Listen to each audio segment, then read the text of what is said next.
আসসালামু আলাইকুম। প্রিয় দর্শক, অন্য মঞ্চের আলাপচারিতায় আপনাদের সকলকে আমন্ত্রণ জানাচ্ছি।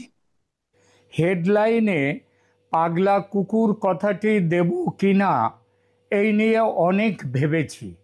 অবৈধ দখলদার হলেও একটি দেশের প্রশাসনিক প্রধান, যার ওজনটা প্রধান উপদেষ্টা কিংবা প্রধানমন্ত্রীর মতো, তার উপর নোবেল পুরস্কার বিজয়ী এমন ওজনদার মানুষকে পাগলা কুকুর বলাটা কতটা শোভন হবে এটা নিয়ে ভেবেছি। কিন্তু দেখলাম শেখ হাসিনাকে ফাঁসিকাঠে ঝোলাতে ইউনূস সরকার যেসব কাণ্ড কারখানা করছেন, তাতে তাকে পাগলা নয়, পাগলা কুকুর বলাটাই বেশি জুৎসই। আন্তর্জাতিক অপরাধ ট্রাইব্যুনাল যেভাবে গঠন হয়েছে, যেভাবে আইনের গুষ্টি চটকে বিচারের রায় নেওয়া হয়েছে, সেসব দেখে সারা পৃথিবী ছিছি করছে। 17ই নভেম্বর এই রায় ঘোষণার পর থেকে এই রায়ের দেশে বিদেশে এত সমালোচনা হয়েছে যে নতুন করে সে কথা আর বলবো না, আপনারা জানেন সব। তাতেও জ্ঞান হয়নি ইউনূস সরকারের। রায় বের করার পর থেকে রায় কার্যকর করার জন্য একেবারে হন্যে কুকুরের মতো ছোটাছুটি শুরু করে দিয়েছে। 17ই নভেম্বর রায় বেরোবার পরদিন 18 তারিখে পররাষ্ট্র উপদেষ্টা তৌহিদ হোসেন হাসিনাকে ফেরত চেয়ে চিঠি দিলেন ভারত সরকারকে। খলিলুর রহমান ভারতের নিরাপত্তা উপদেষ্টার সঙ্গে দেখা করতে এলে তাকে বলে দেয়া হলো হাসিনার ফেরার ব্যাপারটা ছাড়া আর অন্য কোনো বিষয়ে কথা বলবেন না, এবং ফেরার সময় হাসিনাকে সঙ্গে নিয়ে যেন ফেরেন তিনি, যাতে ফাঁসি দিতে দেরি হলে পাবলিকের আনন্দ উচ্ছ্বাস মাঠে মারা যেতে পারে, সেটা যাতে না হয় তার জন্য একেবারে খলিলুরকে বলে দেওয়া হলো হাসিনাকে সঙ্গে নিয়ে ফিরবেন।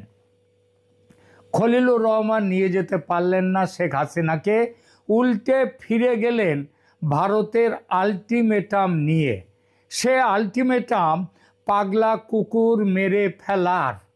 তার কথা বলবো একদম শেষে। আগে বলি কুকুরের পাগলামির কথা।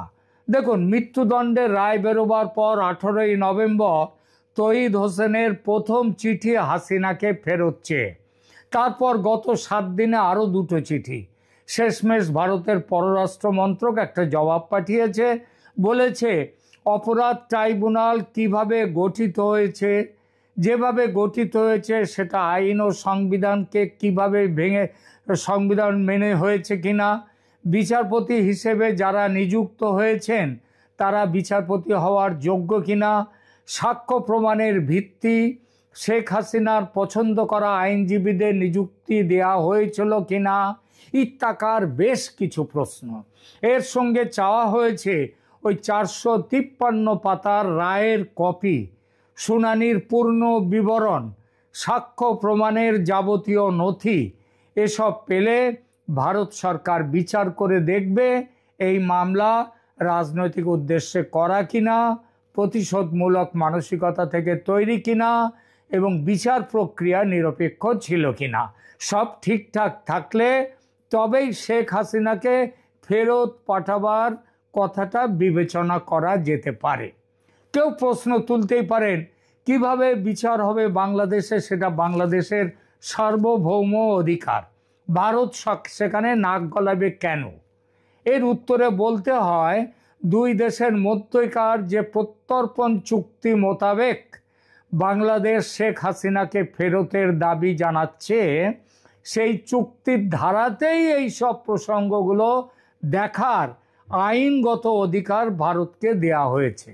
ভারত তাই এই সব প্রশ্নের জবাব চেয়েছে, এবং জবাব পেলে তারপরে দেখবে। এই জবাব চাওয়াটাই জবাব যে বাংলাদেশ সরকারকে মহা ফাঁপড়ে ফেলেছে সেটা জানা কথা। সমালোচকদের কথা ছাড়ুন, বাংলাদেশের বর্তমান সরকারের নয়াদিল্লিস্থ হাই কমিশনের প্রেস মিনিস্টার ফয়সাল মাহমুদ, তিনি এনডিটিভিতে একটি মতামতে লিখেছেন, তিনি নিজে এই মতামতটি দিয়েছেন, লিখেছেন সেখানে প্রবন্ধ গোছের, সেখানে লিখেছেন অপরাধ ট্রাইব্যুনালের বিচারে অনেক ত্রুটি আছে। তিনি যে ত্রুটিগুলোর কথা স্বীকার করেছেন তার মধ্যে প্রধান হচ্ছে ন্যায্য বিচারের মান পূরণে ব্যর্থতা, যার সমালোচনা করেছে human rights watch, amnesty international সহ বহু আন্তর্জাতিক প্রতিষ্ঠান। তিনি নিজে কথাগুলো বলেছেন। এমনকি একই অভিযোগ করেছে জাতিসংঘ, আর তার প্রবন্ধে এই অভিযোগগুলো স্বীকার করে নিয়েছেন ফয়সাল মাহমুদ, করে নিয়ে বলেছেন এটা জনতা চাইছে তার বিচার। মানে এটা কি দাঁড়ালো? ইউনূসের নিজের লোক বলছেন বিচার প্রক্রিয়া ন্যায়সঙ্গত হয়নি, অন্যায্য হয়েছে।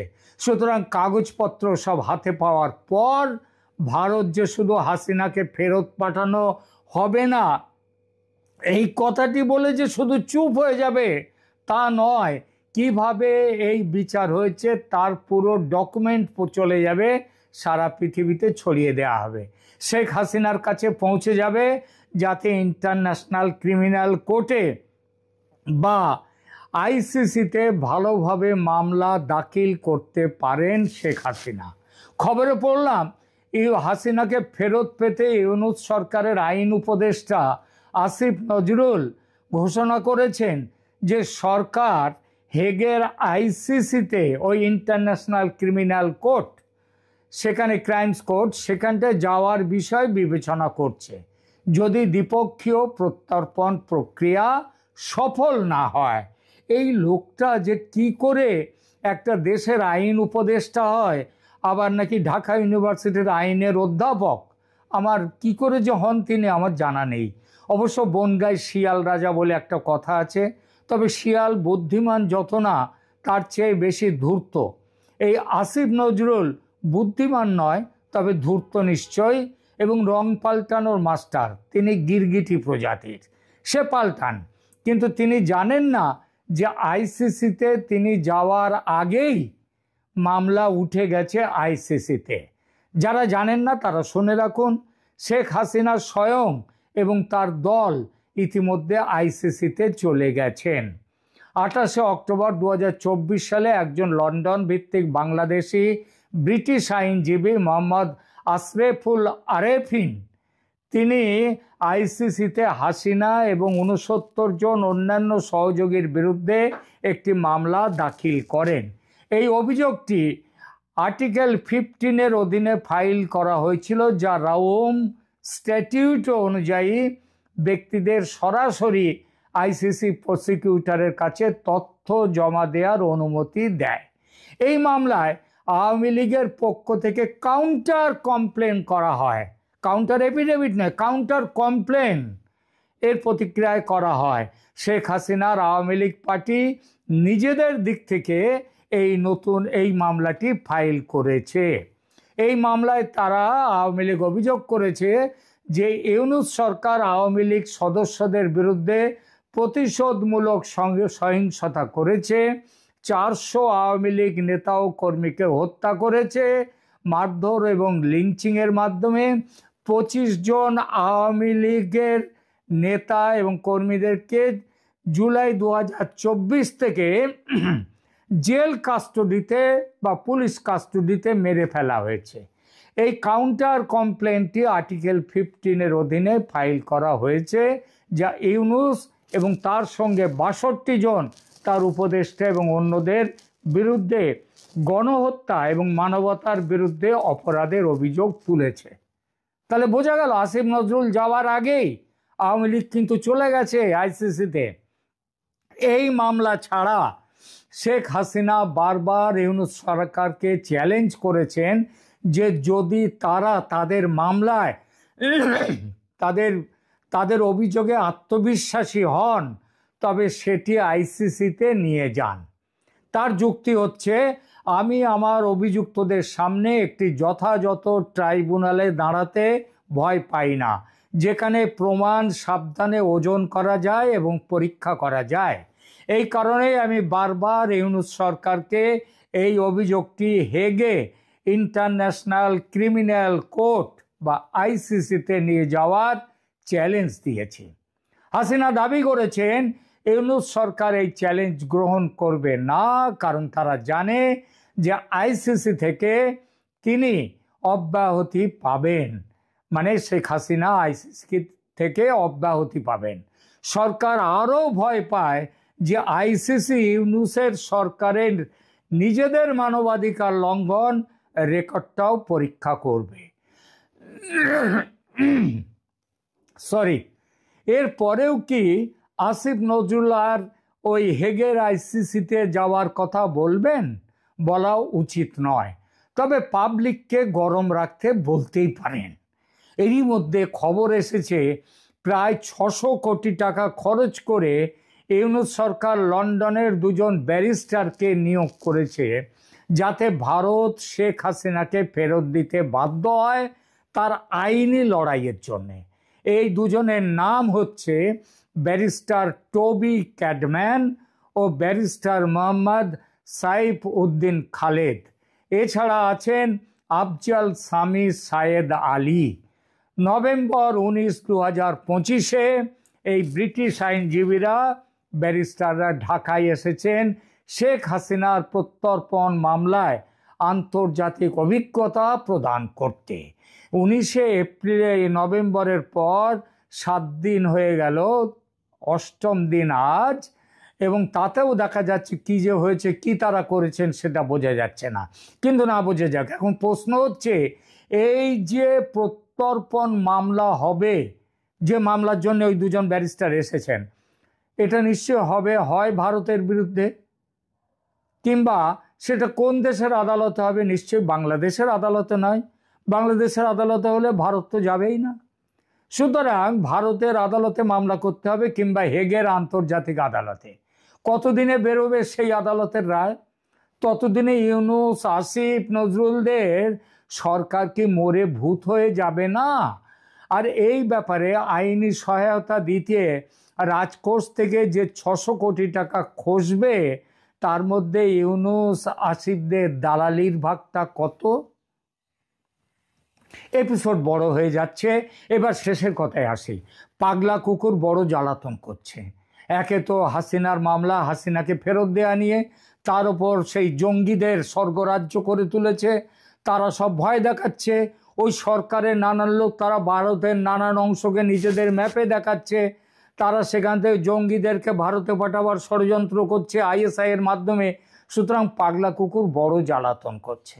কাকে কখন কোথায় কামড়াবে বিশ্বাস নেই। তাই কুকুর পাগলা হলে যা করা হয় সাধারণ ক্ষেত্রে, তাই করতে মন ঠিক করে ফেলেছে এবার ভারত। সেটা কি? সেটা হলো কুকুরকে মেরে ফেলা। এরই আলটিমেটাম নিয়ে গেছেন বাংলাদেশের জাতীয় নিরাপত্তা উপদেষ্টা খলিলুর রহমান মহাশয় আমাদের অজিত ডোভালের কাছ থেকে। ভারতের সহ্যের সীমা পেরিয়ে গেছে, গত 1.5 বছরে পেরিয়ে গেছে। যে কোনো মুহূর্তে সামরিক অভিযান এবার হবে বাংলাদেশে, এই বার্তাটি পৌঁছে গেছে মিয়া ইউনূসের কাছে।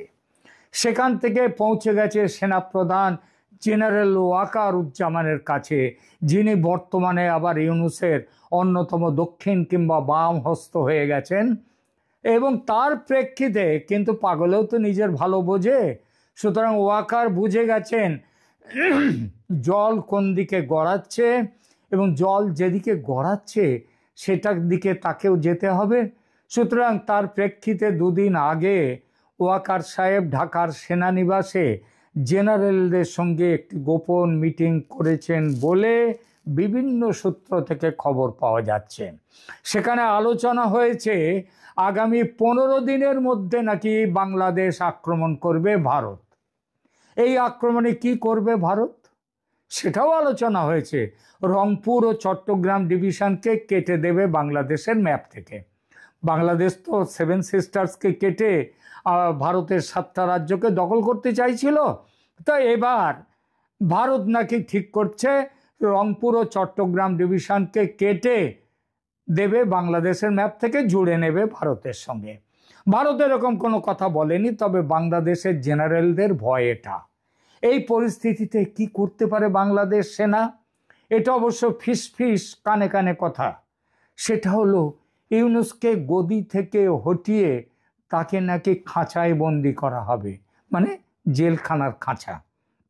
উপদেষ্টাদের সঙ্গে তাকে জেলখানায় পাঠানো হবে, এবং তারপরে নাকি শেখ হাসিনাকে সাদরে দেশে ফিরিয়ে নিয়ে যাওয়ার কথা।